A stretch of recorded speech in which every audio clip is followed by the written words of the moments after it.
Babili abafundi bakulesi sikole ababehaqwe yileli gciwane kwagcina sekutheleleka abayikhulu. Lokhu kwenzeka nje abafundi bakaMatikiletsheni sebeqalile ukubhala izivivinyo zokuphela konyaka. Abafundi abaningi bathukile.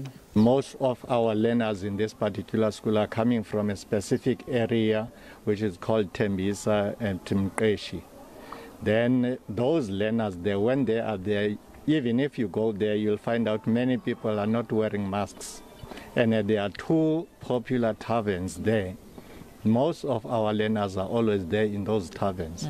There's no monitoring in those taverns. Learners underage are going to those taverns. There are no securities. There's nothing. So highly possible it comes from that area. Umnyango wezemfundo uthi abafundi abathelelekile bazoqhubeka nokubhala izivinyo zabo njengoba bengabonisi izimpawu zokugula kanti ke nokufunda kuzoqhubeka kulesi sikole. Ezibalweni zabafundi abayi140 asebesuleleke ngaleli gciwane ezikoleni zase Eastern Cape, abayi102 bafunda kulesi sikole esisodwa iThembeni. Umnyango wezemfundo wethembisa ukuthi uzoqinisa izinhlelo zawo zokulwa nokubhebhetheka kwaleli gciwane.